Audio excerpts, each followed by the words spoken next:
ఇక్కడ red colour కనిపిస్తున్న subscribe అనే బటన్ ని, ఆ పక్కన వచ్చే బెల్ బటన్ ని, అంతేకాకుండా పైన లైక్ బటన్ కూడా ప్రెస్ చేయండి. ఇలా చేయడం ద్వారా నా అప్రోచ్ చేసే ఏ వీడియో కూడా మిస్ కారు. అలాగే నా యొక్క ప్రతి వీడియోని ఫేస్బుక్ ద్వారా, వాట్సాప్ ద్వారా మీ ప్రతి ఫ్రెండ్ కి షేర్ చేయండి. Thank you. Hi guys, this is Mahesh here. Welcome to channel education Guruji. Friends, ప్రతిరోజు నా channel daily DSC professor videos, అదేవిధంగా ఎడ్యుకేషన్ జాబ్ నోటిఫికేషన్ సంబంధించిన సమాచారం అనేది ఎప్పటికప్పుడు అందించడం జరుగుతుంది. మీకు కావాల్సిన టెక్స్ట్ బుక్స్ కానివ్వండి, ఇతర మెటీరియల్ సంబంధించిన పీడిఎఫ్స్ కూడా మీకు అందించడం జరుగుతుంది. సో తప్పకుండా మన ఛానల్ సబ్స్క్రైబ్ చేసుకోండి. డైలీ డిఎస్సి టెస్ట్లే కాకుండా సైకాలజీ ఆడియో క్లాసెస్ కూడా స్టార్ట్ చేయడం జరిగింది. ఫ్రెండ్స్, నా యొక్క వీడియోస్ కనుక మీకు స్పీడ్గా అనిపించినట్లయినా, లేదంటే క్వాలిటీ కనుక తగ్గినట్లయితే మీ యొక్క మొబైల్లో ఈ పైన 3 లైన్స్ ఉంటాయి, 3 డాట్స్ ఉంటాయి చూడండి బాగా. ఆ 3 డాట్స్ని కనుక మీరు క్లిక్ చేసినట్లయితే ఇక్కడ మీకు ప్లే బ్యాక్ స్పీడ్ అని ఉంటుంది, క్వాలిటీ అని ఉంటుంది. క్వాలిటీని క్లిక్ చేసుకున్నట్లయితే మీరు క్వాలిటీని పెంచుకోగలరు ఇంకా హై క్వాలిటీగా. అదేవిధంగా స్పీడ్ కావాలంటే నా యొక్క స్పీడ్ మాటలు స్లోగా అంటే స్లోగా చేసుకోగలరు, అలా కావాలంటే మీరు స్పీడ్గా కావాలంటే స్పీడ్గా చేసుకోగలరు. సో అది మీ యొక్క మొబైల్లో ఆప్షన్స్ ఉంటాయి, అది మీరు చూసుకోండి. ఓకేనా? సో మానవుల్లో వైరస్ వల్ల వచ్చే వ్యాధి లక్షణాలు అనే టాపిక్లో మీకు స్వాగతం. ఇది డిఎస్సి, స్కూల్ అసిస్టెంట్, జీటీకే కాకుండా గ్రూప్స్ కానీ ఇతర కాంపిటేటివ్ ఎగ్జామ్స్ దేనికైనా సరే యూజ్ అవుతుంది. సో తప్పకుండా ఇది మీరు యూజ్ చేసుకోండి. ఈ యొక్క ఒక్కొక్క టాపిక్స్ గురించి ఎక్స్ప్లెయిన్ చేస్తాను. ర్యాబిస్, డెంగ్యూ, పోలియో, మసూచి, గాజుబిళ్ళ, తట్టు, చికెన్ పాక్స్, మెదడు వ్యాధి, chikungunya, hepatitis, AIDS, swine flu, bird flu గురించి. అయితే ఒకటి, మీరు ఏదైనా మెటీరియల్ ఉంటే ఆ మెటీరియల్ చూసినట్లయితే మీకు ఇంపార్టెంట్ పాయింట్స్ ఏమైనా అందులో ఇందులో ఉంటే యూజ్ చేసుకోండి. అయితే మనం చదువుకునే దానికన్నా ఎవరైనా చెప్తే వింటే మనం అండర్స్టాండ్ చేసుకోగలుగుతాం కాబట్టి ఈ యొక్క ఆడియో క్లాస్ అనేది పెట్టడం జరిగింది. ఇందులో నేను ఏం చేశానంటే కేవలం వైరస్ గురించి చెప్పడమే కాకుండా ఆ యొక్క వ్యాధి లక్షణాల గురించి చెప్తాను. సో మీకు యూజ్ఫుల్గా ఉంటుంది. ఈ వైరస్ గురించి మొదటిసారిగా చెప్పే ముందు, ఈ వైరస్ని ఎవరు కనుగొన్నారంటే ఐవన్ విస్కీ అనే వ్యక్తి కనుగొనడం జరిగింది ఈ యొక్క వైరస్ని. ఓకేనా? వీటిని ఎవరు కనుగొన్నారంటే ఐవన్ విస్కీ అనే వ్యక్తి కనుగొనడం జరిగింది. అయితే ఇతను కనుగొనడం చేసాడు కానీ వైరస్ అని పేరు పెట్టలేదు. ఈ వైరస్కి వైరస్ అని పేరు పెట్టింది మాత్రం వైజరింగ్. ఓకే, వైరస్కి వైరస్ అని పేరు పెట్టింది వైజరింగ్. ఈ వైరస్ అంటే విషద్రవం అని అర్థం. వైరస్ అంటే ఏంటంటే విషద్రవం అని అర్థం. ఓకేనా? ఇంకా చూసుకున్నట్లయితే దీన్ని కప్పుకున్న మనం మాకైతే వచ్చే అవకాశం ఉంది ఆల్ కాంపిటేటివ్ ఎగ్జామ్స్కి. సో ఆడియో క్లాస్ ఉన్నట్లయితే మీ అందరికీ ఎప్పటికైనా యూజ్ అవుతుందని చెప్పి ఇలా తయారు చేయడం జరిగింది. సో తప్పకుండా బాగా చూడండి. ఈ ర్యాబిస్ అనే ఫస్ట్ దానికి వెళ్ళినట్లయితే, ఈ ర్యాబిస్ అనేది ర్యాబిస్ వైరస్ అనే వైరస్ వల్ల సంక్రమించడం అనేది జరుగుతుంది. ఇది సంక్రమించే వైరస్ ఏంటంటే ర్యాబిస్ వైరస్ అనే వైరస్ వల్ల ఇది సంక్రమిస్తుంది. ఈ యొక్క ర్యాబిస్ వైరస్నే ర్యాబ్డో వైరస్ అని కూడా అంటారు. ఈ ర్యాబిస్ వైరస్నే ర్యాబ్డో వైరస్ అని కూడా అంటారు. కుక్క కాటు ద్వారా ఈ వైరస్ మానవ శరీరంలోకి ప్రవేశిస్తుంది. పిచ్చి కుక్కలు కనుక కలిసినట్లయితే వాటిలో ఉండే లాలజల గంధు కానివ్వండి, వాటి ద్వారా మన శరీరంలోకి ఈ యొక్క వైరస్ అనేది ప్రవేశిస్తుంది అన్నమాట శరీరంలోకి. ఈ ర్యాబిస్ వైరస్ మనం ఏమంటాం? ర్యాబ్డో వైరస్ అని కూడా అంటాము. ఇది 2 నుంచి 16 వారాల్లో ఈ వ్యాధి సంక్రమిస్తుంది. కుక్క కరిచిన 2 నుంచి 16 వారాల్లో ఈ యొక్క వైరస్ అనేది మన శరీరానికి సంక్రమించడం జరుగుతుంది అనమాట. కొన్ని సందర్భాల్లో మరింత ఎక్కువ కాలం కూడా పట్టవచ్చు. అంటే ఆ యొక్క టైమే కాదు, కరిచిన తర్వాత మనం మంచి ట్రీట్మెంట్ కనుక తీసుకుపోయినట్లయితే కొంచెం ఎక్కువ కాలం పట్టిన తర్వాత కూడా ఈ యొక్క ర్యాబిస్ వ్యాధి అనేది మనకి కలిగే అవకాశం అయితే ఉంది. ఈ యొక్క వ్యాధి లక్షణాలకు వెళ్ళిపోదాము. ఈ యొక్క ర్యాబిస్ సోకే వారికి వచ్చే వ్యాధి లక్షణాలు చూసుకున్నట్లయితే తలనొప్పి, జ్వరం, నీటిని చూస్తే భయం, వణుకు, పక్షవాతం, వాంతులు, గొంతువాపు అనేది కలుగుతుంది. అదే నీటిని చూస్తే భయపడుతుంటారు కాబట్టి దీన్ని జలభీతి అని కూడా అంటుంటారు. అందువల్ల దీన్ని జలభీతి వ్యాధి కూడా అంటారు. ఓకేనా? ఈ ర్యాబిస్ గల 3 పేర్లు ఏంటంటే ఈ ర్యాబిస్ గల వ్యాధి గల పేరు ఏంటంటే జలభీతి అని కూడా అంటారు. ఈ ర్యాబిస్ అనే వ్యాధి దీనివల్ల వస్తుందంటే ర్యాబిస్ వైరస్ అనే దాని ద్వారా రావడం జరుగుతుంది. ఈ ర్యాబిస్ అనే వైరస్కి ఇంకో పేరు ర్యాబ్డో వైరస్. ఇది కుక్క కాటు ద్వారా మానవ శరీరంలో ప్రవేశిస్తుంది. 2 నుంచి 16 వారాల్లో సంక్రమించడం జరుగుతుంది. ఓకేనా? వ్యాధి లక్షణాలు తలనొప్పి, జ్వరం, నీటిని చూస్తే భయం, వణుకు, పక్షపాతం, వాంతులు, గొంతువాపు. ఓకే, ఈ యొక్క వ్యాధి లక్షణాలు. ఈ వ్యాధి నివారణకు యాంటీ ర్యాబిస్ అనే మందును ఇస్తారు. అంటే ఈ ర్యాబిస్ వ్యాధి నివారణకు యాంటీ ర్యాబిస్ అనే మందు అనేది ఇవ్వడం అయితే జరుగుతుంది. ఈ యాంటీ ర్యాబిస్ని ఎవరు కనుగొన్నారు అంటే లూయి పాశ్చర్. ఓకేనా? ర్యాబిస్కి మందు కనుగొన్నది లూయి పాశ్చర్. ఇతనే యాంటీ ర్యాబిస్ను కనుగొన్నాడు. ఈ వ్యాధి నివారణకు వాడే మరో మందు కూడా ఉందండి, అది ర్యాబిపోల్. ఓకేనా? ఈ వ్యాధి నివారణకు వాడే మరో మందు ర్యాబిపోల్. వీడియో అయితే లెంతీగా ఉంటుంది, కాకపోతే ఇన్ఫర్మేషన్ మాత్రం మంచిగా ఉంటుంది. సో తప్పకుండా ఫుల్గా చూడండి. తర్వాత వచ్చేది డెంగ్యూ. ఓకే, ఈ వ్యాధిని మనం yellow fever, break fever, bone fever అనే పేర్లతో కూడా పిలవడం జరుగుతుంది. డెంగ్యూ వ్యాధికి గల మరో పేర్లు అని అడుగుతాడు, లేకపోతే ఎల్లో ఫీవర్ అంటే ఏంటి అని అడుగుతాడు. సో వాడి ఇష్టం అది ఎగ్జామ్లో. సో డెంగ్యూ వ్యాధికి గల మరో పేర్లు yellow fever, break fever, bone fever అనే పేర్లతో పిలవడం జరుగుతుంది. ఈ డెంగ్యూ వైరస్ లేదా ఆర్బో వైరస్ ద్వారా ఈ వ్యాధి సంక్రమిస్తుంది. ఈ డెంగ్యూ అనేది ఏ వ్యాధి దేని ద్వారా సంక్రమిస్తుందంటే మనకు డెంగ్యూ వైరస్ అంటాము, లేదంటే ఆర్బో వైరస్.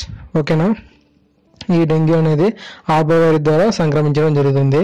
పగటిపూట కుట్టే ఈడిస్ ఈజిప్ట్ అనే దోమకాటు ద్వారా ఈ వైరస్ శరీరంలోకి ప్రవేశిస్తుంది. పగటిపూట కుట్టే ఈడిస్ ఈజిప్ట్ అనే దోమకాటు. ఓకేనా, ఈ ఈడిస్ ఈజిప్ట్ అనే దోమ కుట్టడం ద్వారా మనకి ఆ వైరస్ అనేది శరీరంలోకి ప్రవేశిస్తుంది.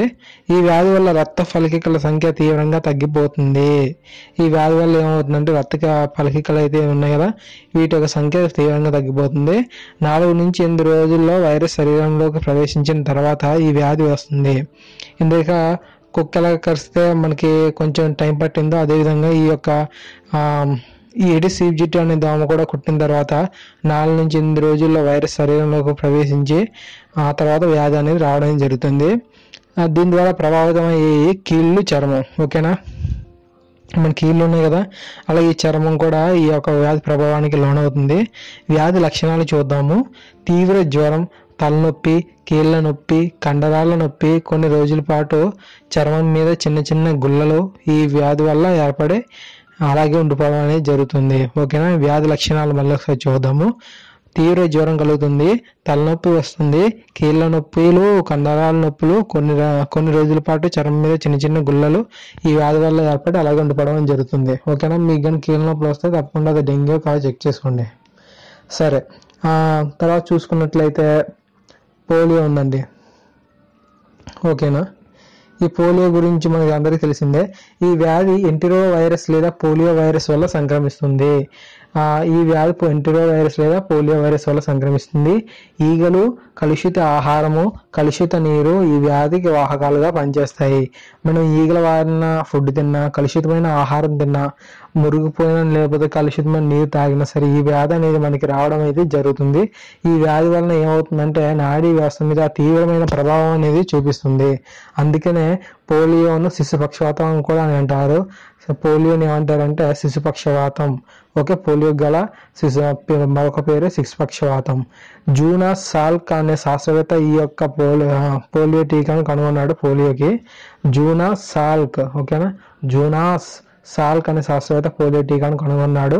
ఇంజెక్షన్ ద్వారా తీసుకున్న పోలియో టీకాను సాల్వాక్ అంటారు.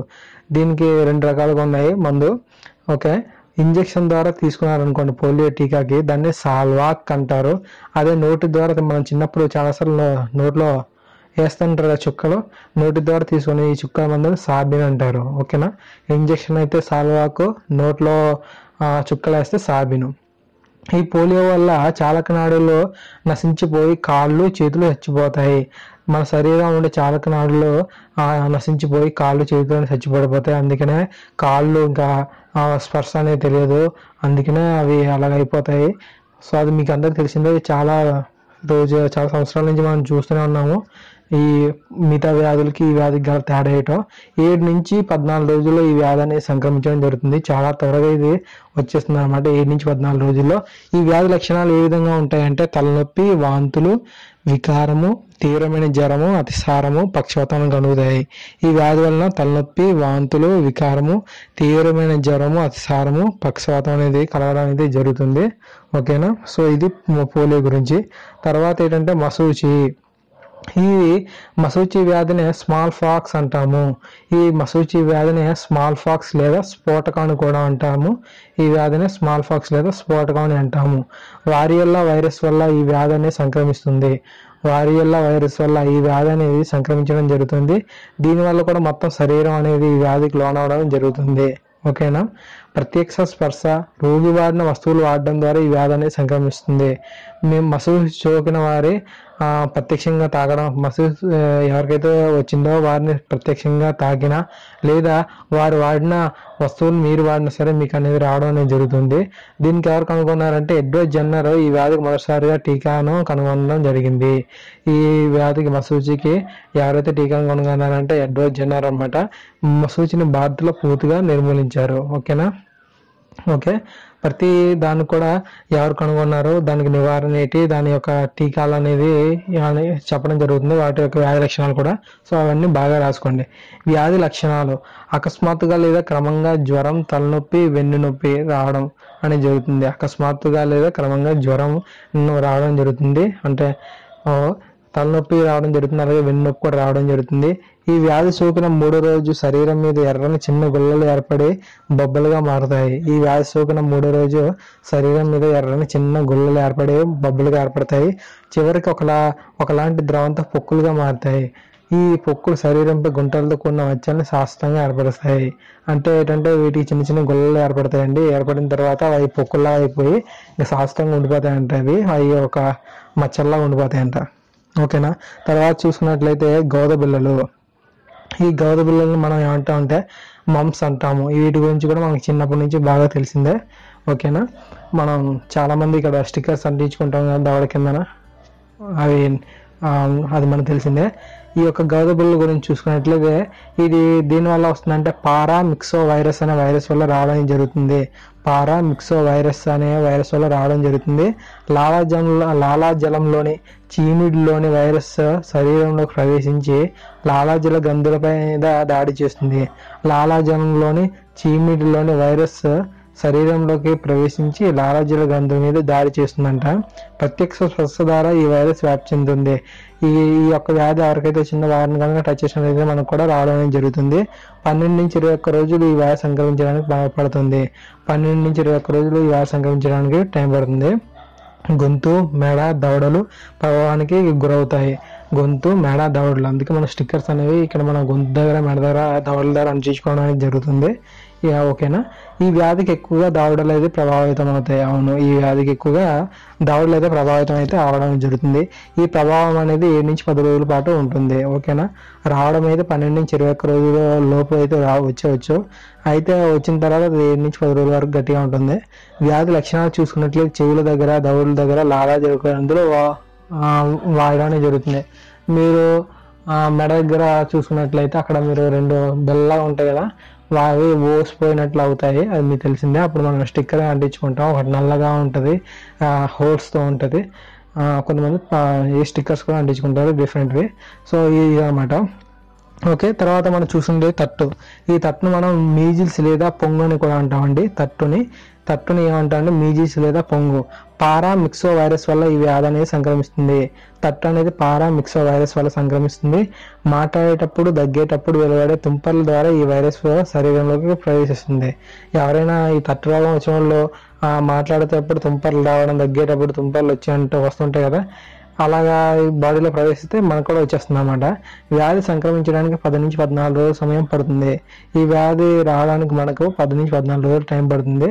దీనివల్ల కూడా చర్మం అనేది ప్రభావానికి గురవుతుంది. ఈ వ్యాధి నివారణకు MMR వ్యాక్సిన్ అయితే వేస్తారు. MMR అంటే మిజిల్స్, మమ్స్, రూబెల్లా. MMR అంటే ఏమని అడుగుతాడు. ఓకేనా. MMR అంటే ఏమిటి అని ఇచ్చి కింద ఆప్షన్స్ ఇస్తాడు. MMR అంటే మిజిల్స్, మమ్స్, రూబెల్లా. ఓకేనా. ఈ వ్యాధి లక్షణాలు ఏ విధంగా ఉన్నాయంటే జలుబు వస్తుంది, జ్వరం, తలనొప్పి, తుమ్ములు, చర్మంపై చిన్న చిన్న ఎర్రని గొల్లలు ఏర్పడడం జరుగుతుంది. ఓకేనా. జలుబు, జ్వరం, తలనొప్పి, తుమ్ములు, చర్మంపై చిన్న చిన్న ఎర్రని గొల్లలు ఏర్పడతాయి. వ్యాధి సోకిన 4 రోజుల తర్వాతే ఈ ఎర్రని గొల్లలు ఏర్పడతాయి. వ్యాధి సోకిన 4 రోజుల తర్వాతే ఈ ఎర్రని గొల్లలు ఏర్పడతాయి. క్వశ్చన్ ఏమనవచ్చు అంటే ఎర్రని గొల్లలో వచ్చే వ్యాధి, ఎర్రని గుళ్ళలో శరీరంపై వచ్చే వ్యాధి ఏంటంటే తట్టు. ఓకే. అదేవిధంగా ఇంకా మీరు పైన చెప్పినట్లయితే వాటి కూడా ఉన్నాయి, అది మీరు గమనించుకోవాలి. ఒక ఆప్షన్స్లో తట్టు ఉంటే తట్టు పెట్టండి. ఓకేనా. తర్వాత ఏంటంటే చికెన్ ఫాక్స్. ఈ చికెన్ ఫాక్స్ గురించి మనకు తెలియదు ఏం కాదు. చిన్నప్పటి నుంచి చాలా 198 మందికి వస్తూనే ఉంటుంది చికెన్ ఫాక్స్ అనేది. ఈ చికెన్ ఫాక్స్ అంటే ఏంటంటే అమ్మవారు కొన్ని ప్రాంతాల్లో ఆటలమ్మ అని కూడా అంటారు. మా ప్రాంతాల వైపు అయితే అమ్మవారు అంటాం మేము. మరి మీ ప్రాంతాల వైపు తెలంగాణ అయితే ఎక్కువగా ఆటలమ్మ అని అంటుంటారంట. సో అది చూసుకోవాలి. ఓకేనా. ఈ చికెన్ ఫాక్స్కి అమ్మవారు లేదా ఆటలమ్మ అని పేర్లు. ఈ చికెన్ ఫాక్స్ అనేది ఎలా వస్తుందంటే వెరిసెల్లా వైరస్ వల్ల ఈ వ్యాధి సంక్రమిస్తుంది. దీని ద్వారా చర్మాన్ని ప్రభావితానికి గురవుతుంది. తుంపర్ల ద్వారా ఈ వైరస్ శరీరంలోకి ప్రవేశించడం జరుగుతుంది. ఓకే, తుంపర్ల ద్వారా ఈ వైరస్ శరీరంలో ప్రవేశించడం జరుగుతుంది. వ్యాధి సంక్రమణకు 2 నుంచి 5 రోజులు పడుతుంది. అవును, వ్యాధి సంక్రమణకు 2 నుంచి 5 రోజులు పడుతుంది. వ్యాధి లక్షణాలు: జలుబు, జ్వరం, తలనొప్పి, చర్మంపై చిన్న చిన్న ఎర్రని గుల్లలు. ఇవి కూడా చిన్న చిన్న ఎర్రని గుల్లే. దీనికి కూడా ఏర్పడిన గుల్లలు 5 నుంచి 10 రోజుల లోపల రాలిపోతాయి. అవును, వైరస్ సోకిన 36 గంటల్లో గుల్లలు ఏర్పడతాయి. ఓకే, ఇది మనకి తెలియదేం కాదు కదా దాని గురించి. సరే, తర్వాత ఏంటంటే మెదడు వ్యాపు వ్యాధి. ఈ మెదడు వ్యాపు వ్యాధిని మనం జపనీస్ ఎన్సెఫలైటిస్ అని అంటాము. ఈ మెదడు వ్యాపు వ్యాధిని మనం జపనీస్ ఎన్సెఫలైటిస్ అంటాము. ఈ ఎన్సెఫలైటిస్ అంటే ఆర్బో వైరస్. ఈ ఎన్సెఫలైటిస్ అంటే ఆర్బో వైరస్ వల్ల ఈ వ్యాధి సంక్రమిస్తుంది. ఆడ క్యూలెక్స్ దోమ పందిని కుట్టి మనిషిని కుడితే ఈ వైరస్ శరీరంలోకి ప్రవేశిస్తుంది. ఆడ క్యూలెక్స్ దోమ ముందు పందిని కొడుతుంది, తర్వాత అది వచ్చి కామంగా ఉంటుంది, ఆ మనిషిని కుడుతుంది. ఇలా కుట్టడం వల్ల వైరస్ అనేది బాడీలోకి ప్రవేశిస్తుంది. ఓకేనా. ఇది 4 నుంచి 21 రోజుల్లో సంక్రమించడం అనేది జరుగుతుంది. మెదడు ఈ వ్యాధి ప్రభావానికి గురవుతుంది. అందుకనే ఈ యొక్క మెదడు వ్యాపు వచ్చిన వాళ్ళకి బాగా విపరీతంగా దెబ్బతింటారు. వీరు చాలా ఇబ్బంది పడాల్సి వస్తుంది. దీనికి వ్యాధి నివారణకు బెల్లడోనా మందును ఈ వ్యాధి చికిత్సకు వాడడం అనేది జరుగుతుంది. మందు పేరు బెల్లడోనా. ఓకేనా, బెల్లడోనా. వ్యాధి లక్షణాలు చూసుకున్నట్లయితే అకస్మాత్తుగా జ్వరం వస్తుంది, తలనొప్పి, వాంతులు, మత్తుగా ఉండడం, మెడ బిగుసుకుపోవడం, వెన్నునొప్పి రావడం, మానసిక అస్థిరత్వం అనేది రావడం జరుగుతుంది. ఓకేనా, అకస్మాత్తుగా జ్వరం, తలనొప్పి, వాంతులు, మత్తుగా ఉండడం, మెడ బిగుసుకుపోవడం, వెన్నునొప్పి, మానసిక అస్థిరత్వం. ఈ వ్యాధి వల్ల అంధత్వం రావచ్చు, చెవుడు రావచ్చు, పక్షవాతం రావచ్చు, మనోవైకల్యం లాంటి దుష్ఫలితాలు సంభవిస్తాయి. పక్షవాతం కూడా వచ్చే అవకాశం ఉంటుంది. ఎందుకంటే మెదడు వ్యాపు కదా, మెదడు మీద ప్రభావం చూపించడం వల్ల ఇటువంటివి వచ్చే అవకాశాలు ఎక్కువగా ఉంటాయి. తర్వాత చికెన్ గున్యా. ఈ చికెన్ గున్యా అంటే ఏంటంటే flavi virus. Okay, alpha virus. Chikungunya అనేది ప్లావీ వైరస్ లేదా ఆల్ఫా వైరస్ వల్ల వస్తుంది. ప్లావీ వైరస్నే చిక్ వైరస్ లేదా సీకే వైరస్ అని కూడా అంటాము. ఓకేనా, ఈ ప్లావీ వైరస్నే ఆల్ఫా వైరస్ లేదా చిక్ వైరస్ లేదా సీకే వైరస్ అని కూడా అంటాము. ఈ వ్యాధిని మొదటిగా టాంజానియా, ఆఫ్రికాలో గుర్తించారు. చికెన్ గున్యాను మొదట ఎక్కడ గుర్తించారు అంటారు? ఆఫ్రికాలోని టాంజానియాలో మొదట గుర్తించడం జరిగింది. ఎడిస్ ఈజిప్ట్ అనే దోమకట్టు వల్ల ఈ వ్యాధి సంక్రమిస్తుంది. చూసుకోండి, ఇందుక కూడా రావడం జరిగింది ఎడిస్ ఈజిప్ట్ అనేది. చూసుకోండి, ఎడిస్ ఈజిప్ట్ అనే దోమకాటు వల్ల చికెన్ గున్యా రావడం జరుగుతుంది. ఆఫ్రికాలో మాకొండే అనే భాషలో, కెన్యాలోని స్వాహిలీ అనే భాషలో చికెన్ గున్యా అంటే వంగి నడవడం అనే అర్థం. చికెన్ గున్యా అంటే అర్థం ఏంటని అడుగుతాడు. ఆఫ్రికాలోని మాకొండే అనే భాషలో, అలాగే కెన్యాలోని స్వాహిలీ అనే భాషలో చికెన్ గున్యా అంటే వంగి నడవడం అంట. ఓకేనా, ఇది గ్రూప్స్ వారికి బాగా యూజ్ అవుతుంది బిట్. వ్యాధి లక్షణాలు: జ్వరం రావడం, కీళ్ళ నొప్పులు, కీళ్ళ మధ్య వ్యాపులు, అదేవిధంగా కండరాల వాపులు అనేవి రావడం జరుగుతుంది. తర్వాత హెపటైటిస్. ఈ హెపటైటిస్ గురించి చూసుకున్నట్లయితే హెపటైటిస్ బి అనే వైరస్ వల్ల వ్యాధి రావడం జరుగుతుంది. హెపటైటిస్ బి అనే వైరస్ వల్ల ఈ వ్యాధి రావడం జరుగుతుంది. హెపా అంటే కాలేయం అని అర్థం. ఇందులో హెపటైటిస్లో హెపా అంటే కాలేయం అని అర్థం. ఇది కాలేయానికి వచ్చే వ్యాధి. ఓకేనా, హెపా అంటే కాలేయం అని అర్థం, ఇది కాలేయానికి వచ్చే వ్యాధి. మొదటిసారిగా హైదరాబాద్లోని శాంతి బయోటిక్ సంస్థ ఈ వ్యాధికి వ్యాక్సిన్ కనిపెట్టింది. మనం గర్వంగా చెప్పుకోవాలి ఈ హెపటైటిస్ గురించి అయితే. ఈ మొదటిసారిగా హైదరాబాద్లోని శాంతా బయోటిక్. ఓకేనా, మొదటిసారిగా హైదరాబాద్ తెలంగాణలోని శాంతా బయోటిక్ అనే సంస్థ అంట ఈ వ్యాధికి వ్యాక్సిన్ కనుగొనింది. ఓకేనా, ఈ వ్యాక్సిన్ పేరు సాన్వాక్స్. ఓకే, వ్యాక్సిన్ పేరు సాన్వాక్స్. హెపటైటిస్కి మందు కనుగొన్న సంస్థ హైదరాబాద్లోని శాంతా బయోటిక్. అలాగే ఈ వ్యాక్సిన్ పేరు సాన్వాక్స్. ఈ హెపా అంటే కాలేయం అని అర్థం. ఇది నాకు కొంచెం ఇంపార్టెంట్, బాగా అనిపిస్తుంది, బాగా చూసుకోండి. వ్యాధి లక్షణాలు: జ్వరం, వికారం రావడం, పచ్చకామెర్లు రావడం, కాలేయంలో వాపు. ఓకే, హెపా అంటే కాలేయం కదా, కాలేయంలో వాపు అనేది రావడం జరుగుతుంది. ఓకేనా, తర్వాత చూసుకున్నట్లయితే ఎయిడ్స్ ఉంది. ఎయిడ్స్ గురించి మనకి బాగా తెలిసిందే. చిన్నగా చెప్పేసుకుని వెళ్ళిపోతాం. ఎయిడ్స్ అంటే acquired immuno deficiency syndrome. AIDS అంటే ఎక్వైర్డ్ ఇమ్యూనో డెఫిషియన్సీ సిండ్రోమ్. ఈ ఎయిడ్స్ని కలెక్ట్ చేసే వైరస్ హెచ్ఐవి విస్తరణ రూపం human immuno deficiency virus. HIV అంటే హ్యూమన్ ఇమ్యూనో డెఫిషియన్సీ వైరస్ అనేది లైంగిక సంబంధాలు, రక్తం, సిరంజీలు ఈ వ్యాధి సంక్రమించడానికి దోహదం చేస్తాయి. ఇష్టానుసారంగా లైంగిక సంబంధాలు చేసుకున్నా, లేదంటే ఒకరి రక్తం వేరొకరికి అంటే ఆ యొక్క రోగి రక్తాన్ని మనం వాడుకున్నా, అంటే కొంతమంది ఏం చేస్తున్నారంటే వారికి వేసింది మనకు వేసేస్తుంటారు, సిరంజీలు మార్చారు, వాటిని స్టెరిలైజ్ లాగా చేయరు అనమాట. ఇంకా వాళ్ళకి ఏదైతే చేస్తుంటారో ఆ యొక్క వాటిని మనకి వేసేయడం వల్ల కూడా ఈ యొక్క వ్యాధి అనేది రావడం అనేది జరుగుతుంది. ఓకేనా. ఈ రోగనిరోధక ఈ ఎయిడ్స్ వస్తే ఏంటంటే ముందుగా రోగనిరోధక వ్యవస్థ అనేది ముందుగా ఆ తీవ్ర ప్రభావం అనేది చూపించడం జరుగుతుంది. ఈ రోగనిరోధక వ్యవస్థపై చెడిపోతుంది అనమాట. మనకి ఈ యొక్క సెల్స్ ఉన్నాయి కదా, ఈ సెల్స్ అనేవి బాగా డ్యామేజ్ అయిపోతాయి. అందువల్ల మనకి ఈ యొక్క ఎయిడ్స్ అనేది చాలా నష్టం అనేది చేకూరుస్తుంది. హెచ్ఐవి వైరస్ను 1983లో ల్యూక్ మాంటిగ్నర్, ఓకేనా, హెచ్ఐవి వైరస్ను 1983లో ల్యూక్ మాంటిగ్నర్ అనే శాస్త్రవేత్త కనుగొన్నారు. ఈయన ఫ్రాన్స్ దేశస్థుడు. ఓకేనా. ఈ వైరస్కి ఆయన పెట్టిన పేరు LAV2. ఈ వైరస్కి మందు కనుగొన్నది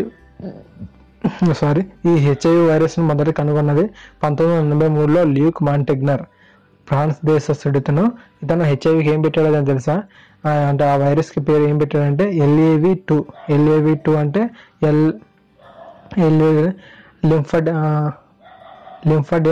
లింఫోడెనోపతి అసోసియేటెడ్ వైరస్ 2, లింఫోడెనోపతి అసోసియేటెడ్ వైరస్ 2 అని పేరు పెట్టాడు.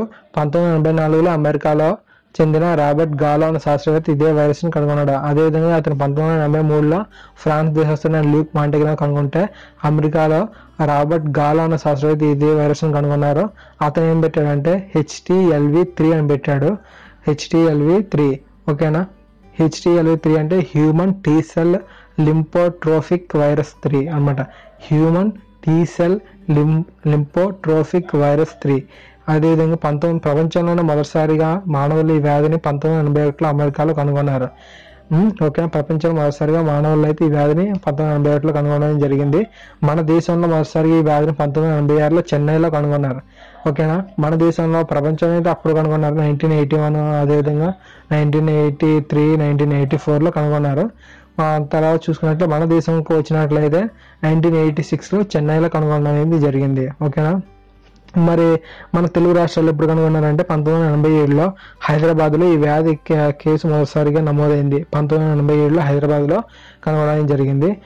అదేవిధంగా ప్రపంచంలో ఎయిడ్స్ వ్యాధిగ్రస్తులు అధికంగా ఉన్న దేశం దక్షిణాఫ్రికా. అధికంగా ఉన్నవారు దక్షిణాఫ్రికా. మన రాష్ట్రంలో మన దేశంలో అధికంగా ఏ రాష్ట్రంలో ఉన్నారంటే మహారాష్ట్రలో ఎక్కువగా ఉన్నారు.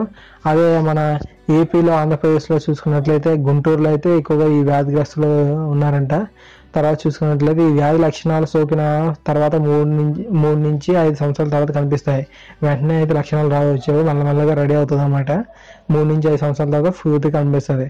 ఓకేనా. 20 నుంచి 49 సంవత్సరాల వయసు వారే ఈ వ్యాధిగ్రస్తులు ఎక్కువగా ఉన్నారంట. ఓకేనా. 20 నుంచి 49 వయసు వారు ఎక్కువగా ఉన్నారంట. చూసుకుంటే హెచ్ఐవి వ్యాధి ఉన్న స్త్రీ గర్భం దాల్చితే పుట్టి శిశువు కూడా సంక్రమించే అవకాశం ఉంది. ఎయిడ్స్ ఎవరికైతే ఎక్కువ ఉందో స్త్రీలకు ఉంటే ఆ స్త్రీ నుంచి పుట్టే బిడ్డ కూడా సంక్రమించే అవకాశం ఉంది. సో నాకు తెలిసినంత వరకు ఈ మధ్య కొంతమంది శాస్త్రజ్ఞులు కష్టపడి ఇలాగా రాకుండా చేస్తున్నారని నాకు తెలిసింది. నేను ఈ మధ్య న్యూస్ పేపర్లో చూడడం జరిగింది లాస్ట్ 1 year నుంచి. బట్ ఎక్కువగా అయితే వచ్చే అవకాశాలు అయితే ఉన్నాయి. తల్లి నుంచి శిశువుకి అంటే పాలు తాగడం కావచ్చు, వేరే రకాలు. ఇంకా ఈ వ్యాధి లక్షణాలు చూసుకున్నట్లయితే పదే జ్వరం వస్తుందండి, తరచుగా విరేచనాలు వస్తాయి, దగ్గు ఉంటుంది, న్యూమోనియా, రక్తనాళాలు చిట్టడం, బరువు విపరీతంగా తగ్గిపోవడం, చర్మ వ్యాధులు, రాత్రిపూట తీవ్రమైన చెమటలు రావడం, లింఫ్ గ్రంథుల వ్యాపం అనేది రావడం జరుగుతుంది. ఓకేనా. సరే, చాలా ఎక్కువ ఈ సమాచారం తెలుసుకున్నారు. తర్వాత మనం స్వైన్ ఫ్లూ గురించి చూసుకుందాం. ఇది మనకి విపరీతంగా కుదిపేసింది మన తెలుగు రాష్ట్రాలని. ఓకే. ఈ స్వైన్ ఫ్లూ గురించి చూసుకున్నట్లయితే H1N1 అనే వైరస్ వల్ల ఇది సంక్రమిస్తుందండి. H1N1 అనేది ఇన్ఫ్లుయెంజా వైరస్ రకం. ఈ H1N1 అనేది ఇన్ఫ్లుయెంజా వైరస్ రకం. స్వైన్ అనే జాతి పందుల ద్వారా ఈ వైరస్ అనేది వెలువడుతుంది. స్వైన్ అనే జాతి పందులు నుంచి ఈ వైరస్ రావడం జరుగుతుంది. అందుకని దీనికి మనం స్వైన్ ఫ్లూ అని పేరు పెట్టాం. ఈ వైరస్ దేని ద్వారా వ్యాపిస్తుంది అంటే గాలి ద్వారా వ్యాపిస్తుంది. మొదట పందుల నుంచి మనిషికి సంక్రమించి ఆ తర్వాత మనిషి నుంచి మనిషికి త్వరగా సంక్రమిస్తుంది. మొదట పందుల నుంచి మనిషికి వస్తుంది, మనుషుల నుంచి మనుషులకే. ఓకేనా. ఈ వ్యాధి ఎక్కడంటే మెక్సికో, లాటిన్ అమెరికా దేశాల్లో మాత్రమే పరిమితమైనప్పటికీ ఇప్పుడు దాదాపుగా అన్ని దేశాలకు వ్యాపించింది. మెక్సికో లాటిన్ అమెరికా దేశాలకు ఎందుకంటే అక్కడ పందుల పెంపకం తక్కువగా ఉంటుంది. సో వారికి కాకుండా మిగతా అన్ని దేశాలకి గట్టిగా ఇచ్చింది అనమాట. ఈ వ్యాధి చికిత్సకు టామీ ఫ్లూ అనే మందును వాడతారు. ఈ టామీ ఫ్లూ, ఈ వ్యాధి చికిత్సకు టామీ ఫ్లూ అనే మందును వాడతారు. H1N1 వైరస్ కు ఏ మందును వాడతారో అని అడుగుతారు. ఓకేనా. డైరెక్ట్ స్వైన్ ఫ్లూ అని ఇచ్చాడు. ఓకేనా. దానికి H1N1 వైరస్ కు విరుగుడుగా దీన్ని వాడతారు, టామీ ఫ్లూ. ఓకే. ఈ వ్యాధి లక్షణాలు చూసుకున్నట్లయితే చలి జ్వరం వస్తుందండి, చలి వస్తుంది, జ్వరం ఉంటుంది, తలనొప్పి, కడుపు నొప్పి, ఛాతి నొప్పి, ముక్కులో నుంచి రక్తం కారడం, తీవ్రమైన జలుబు అనేది రావడం జరుగుతుంది. తర్వాత బర్డ్ ఫ్లూ. ఈ బర్డ్ ఫ్లూ అంటే H5N1 అనే వైరస్ వల్ల ఈ వ్యాధి రావడం జరుగుతుంది. H5N1 అనే వైరస్ వల్ల రావడం జరుగుతుంది. ఈ వ్యాధి అతివేగంగా గాలి ద్వారా వ్యాపిస్తుంది. ఈ బర్డ్ ఫ్లూ అనేది అతివేగంగా గాలి ద్వారా వ్యాపిస్తుంది. ఈ వ్యాధి ఎక్కువగా పక్షులకు, కోళ్ళకు వస్తుంది. ఈ వ్యాధి అనేది మనుషులకు కాదండి, పక్షులకు, కోళ్ళకు వస్తుంది. మానవుల్లో ఇది రావడం అరుదు. అయితే చాలా తక్కువగా మానవులకు వచ్చే అవకాశం ఉంటుంది. హాంకాంగ్లో ఈ వైరస్ని 1997లో మానవుల్లో గుర్తించారు. దీన్ని ఎక్కడ గుర్తించారంటే మొదటిగా 1997లో మానవుల్లో హాంకాంగ్లో కనుగొనడం అయితే జరిగింది. ఓకేనా. సో ఫ్రెండ్స్, ఇది ఇది ఫ్రెండ్స్ ఈ యొక్క వీడియో అనేది. సో ఫ్రెండ్స్, మీ అందరికీ ఈ వీడియో నచ్చింది అనుకుంటున్నాను. సో తప్పకుండా లైక్ చేయండి. మీ సపోర్ట్ నాకు ఎప్పుడూ ఉండాలి. మన ఛానల్ ఇప్పుడు 2500 సబ్స్క్రైబర్ దగ్గరలో రీచ్ అవుతున్నాం. టుమారో కల్లా రీచ్ అయిపోతాం. సో ఫ్రెండ్స్, తప్పకుండా సబ్స్క్రైబ్ చేయండి. అలాగే నా ఛానల్ మిస్ కాకుండా ప్రతిరోజు daily DSC purpose videos, education, job notification సంబంధించిన సమాచారం పొందడానికి తప్పకుండా మన ఛానల్ ఎప్పటికప్పుడు